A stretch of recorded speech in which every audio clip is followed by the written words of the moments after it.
বিসমিল্লাহির রহমানির রহিম। আসসালামু আলাইকুম বন্ধুরা, সবাই কেমন আছেন?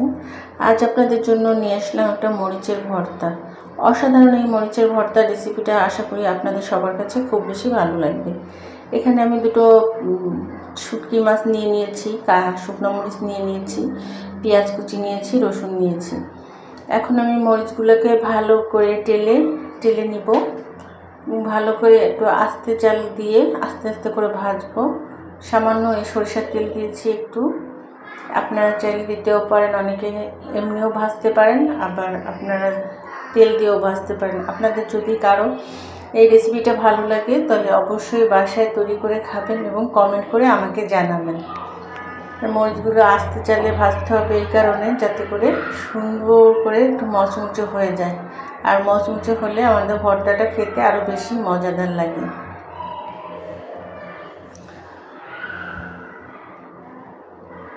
সুন্দর করে মরিচগুলো আস্তে আস্তে করে ভেজে নিচ্ছি।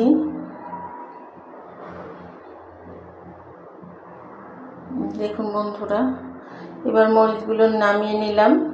এবার আমি রসুনগুলো বেশ রোস্ট করে নিচ্ছি। রসুনগুলো একটু ভেজে নিচ্ছি সেই তেলেই। ভালো করে ভাজতে হবে যাতে রসুনগুলো একটু নরম হয়। এবার রসুনগুলো উঠিয়ে নিলাম। এবার দিয়ে দিব আমি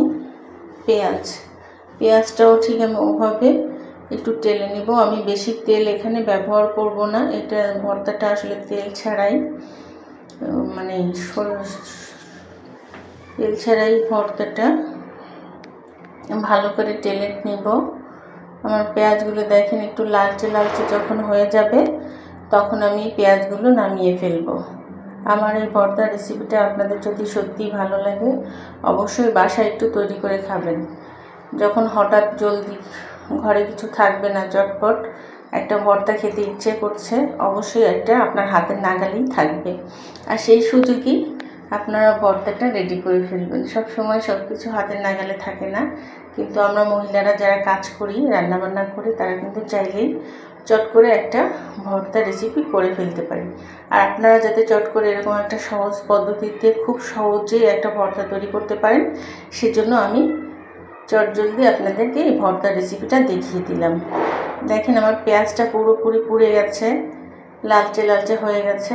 আমি এই অবস্থায় আমার পেঁয়াজগুলো নামিয়ে ফেলবো। আমি এখানে ভর্তাটা করার জন্য একটা তাওয়া ব্যবহার করেছি। আপনারা চাইলে ফ্রাই প্যান, কড়াই, যেটা ইচ্ছা হয় আপনারা ব্যবহার করতে পারেন। আর অবশ্যই আমার ভর্তা রেসিপিটা আপনারা একটু ফলো করবেন। আর যে ভাই বোনরা আছেন সবাই একটু কষ্ট করে একটা লাইক দিয়ে আমার ভিডিওটা দেখবেন। এবার আমি পেঁয়াজগুলো উঠিয়ে নিলাম। এবার এখানে আমি সেই ফেও মাছ বা শীতল মাছ যা বলেন, একটু লবণ দিয়ে আমি মাছ দুটোকে একটু টেলে নিব। বাট আমি এখানে কোনো তেল ব্যবহার করছি না। আমি শুধু সেই কড়াইতে তেল ছাড়া ভর্তাটা দেখাবো আপনাদেরকে। তেল ছাড়াই আমি মাছ দুটো একটু সুন্দর করে টেলে নিচ্ছি। একটু লেগে যাচ্ছে, ওটা কোনো বিষয় না, এটা লাগবেই। তেল ছাড়া ভাজলে অবশ্যই একটু লেগে যাবে। আর আমার যে আপুরা ভাইয়ারা আমাকে পাশে থাকেন, সবসময় সাপোর্ট করেন, কিন্তু আমিও আপনাদের সবাইকে সাপোর্ট করব, পাশে থাকব। সবাই সবার জন্য দোয়া করবেন, সবাই সবার পাশে থাকবেন। এবার আমি সব কিছু উঠিয়ে নিয়ে মরিচ, শুটকি, রসুন, পেঁয়াজ সব একটা পাত্রাতে নিয়ে নিলাম। আমি এখন সর্বপ্রথম এখানে আমি শুকনো মরিচগুলো বেটে নিব। শুকনো মরিচের ভেতরে আমি একটু হালকা লবণ দিব। যদিও ভর্তা শুটকিতে একটু লবণ থাকে, তারপরে আমি একটু হালকা করে একটু লবণ দিয়ে নিব। এই ভর্তাটা করার পরে আর যে কী মজা হয়েছিল আপনাদের কি বলবো, বলে বোঝানো যাবে না। ভর্তা মানেই লোভনীয়, ভর্তা মানেই মজা। আসলে ভর্তার কোনো তুলনা নেই।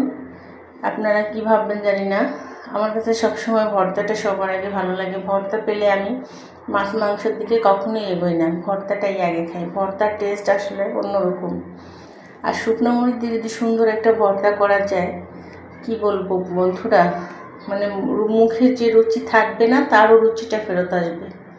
তাই আমি এই শুকনো মরিচের ভর্তায় আমি একটা আলাদা ভিন্নতা আনার জন্য দুটো মাছ দিয়ে দিয়েছি। আপনারা চাইলে কিন্তু স্কিপ করতে পারবেন, শুধু শুকনো মরিচ দিয়ে রসুন পেঁয়াজ দিয়ে আপনারা এই ভর্তাটা করতে পারবেন। জাস্ট আমার কাছে ভালো লেগেছে তাই আমি শুটকিটা ব্যবহার করেছি, আপনারা চাইলে নাও করতে পারেন। আমি এখানে রসুন দিয়ে দিলাম, এবার রসুনটা সুন্দর করে বেটে নিব।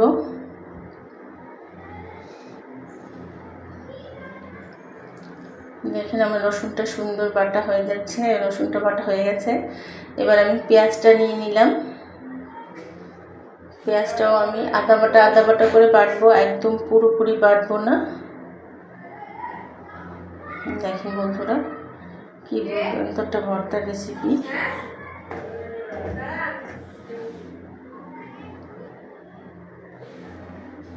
এবার আমি মাছ দিয়ে দিব, আমি দুটো মাছই দিয়ে দিলাম।